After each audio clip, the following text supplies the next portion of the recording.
ఈరోజు ఇక్కడ జరిగిన ఈ అద్భుత కార్యక్రమాన్ని స్వామీజీ గారికి ధన్యవాదాలు తెలియజేస్తున్నానండి. ఈరోజు ఇక్కడ గర్భాపసి కూడా జరిగిందని చెప్పేసి నేను వచ్చేసరికి అయిపోయిన ప్రోగ్రాము. ఇలాంటి ప్రోగ్రామ్స్ అంటే గర్భాపసి ఏదైతే ప్రోగ్రాం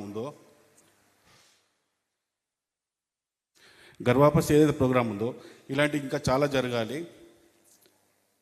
ముఖ్యంగా సనాతన ధర్మంలో మా దళిత సామాజిక వర్గాన్ని కొన్ని పాషాండ మతాలు, విదేశీ మతాలు మతం మార్పిడి చేస్తూ, అంటే సనాతన ధర్మంలో మాది చాలా తక్కువ స్థాయి అని, లేకుంటే మాకేదో అన్యాయం జరిగిందని, ఇలాంటి ఎన్నో అబద్ధాలు చెప్తూ ముఖ్యంగా వాళ్ళని టార్గెట్ చేసేసి ఈరోజు దాదాపు ఈ దేశంలో 70-80% దళిత సామాజిక వర్గాన్ని మత మార్పిడి చేయడం జరిగింది.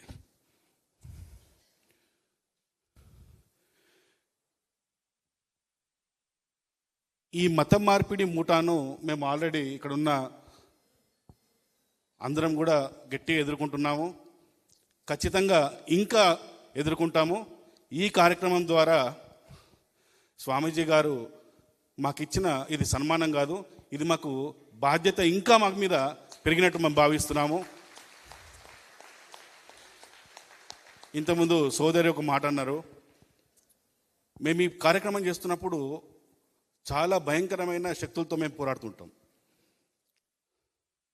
అప్పుడు మా వెనుక ఎవరున్నారు అనే ఒక క్వశ్చన్ అనేది ఖచ్చితంగా వస్తుంది. ఇవన్నీ కూడా అంటే మా వెనుక ఎవరున్నారు, మేము ఎలా ఫైట్ చేస్తున్నాము, దేనికోసం ఫైట్ చేస్తున్నాం, మా దృష్టిలో కనబడేది ఒకటే, సనాతన ధర్మం.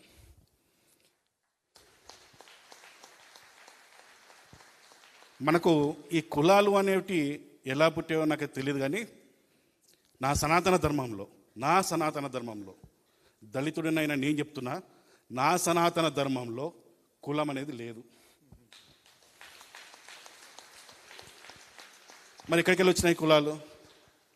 ఈ కులము అనేది ఎప్పుడైతే వచ్చిందో అక్కడి నుంచే హిందూ సమాజాన్ని విభజించడం స్టార్ట్ చేశారు. కులాన్ని ఎప్పుడైతే మనము ఇంటి లోపలనే పెట్టుకొని అంటే గడప లోపలనే కులం, గడప దాటితే హిందూ బంధువులం అని ఎప్పుడైతే అనుకుంటామో మన శక్తి చాలా స్ట్రాంగ్ అవుతుంది. మీ అందరికీ ఒక మాట చెప్తాను నేను. మనం అనుకోవచ్చు ఇది భారతదేశం మనది, మనం చాలా మెజారిటీతో ఉన్నామని. అది మర్చిపోండి, మనము మైనార్టీలో పడిపోతున్నాం. కొన్ని రాష్ట్రాల్లో హిందువులము మైనార్టీ స్థానాల్లోకి వెళ్ళిపోయాం మనం. ఇప్పుడు మనం మెజారిటీ కాదు. ప్రతి ఒక్కరికి అంటే ఇక్కడ ఉన్న చాలామంది పెద్దవాళ్ళు కావచ్చు, పిల్లలు, నెక్స్ట్ జనరేషన్, అంటే ఈ జనరేషన్ కావచ్చు, నెక్స్ట్ వచ్చే జనరేషన్ కావచ్చు, అందరూ అనుకోవచ్చు, పెద్దలు కూడా ముఖ్యంగా, శివాజీ పక్కింట్లో పుట్టాలి కానీ మా ఇంట్లో పుట్టద్దు అనుకుంటారు. మనం ఎంతసేపు ఒక లిమిట్లో ఉండిపోతున్నాం మనం. దయచేసి నేనేమంటాను చెప్తానంటే, ఈరోజు అని కాదు, ప్రతి హిందువు ఒక బాబునో పాపనో ఖచ్చితంగా ఎక్కువగా అనేసి ఇలాంటి స్వామీజీ వారి చేతుల్లో పెట్టాలి అనేది నా కోరిక.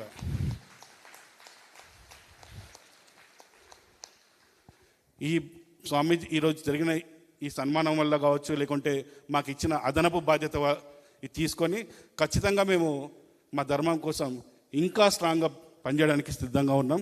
Thank you. జై శ్రీరామ్.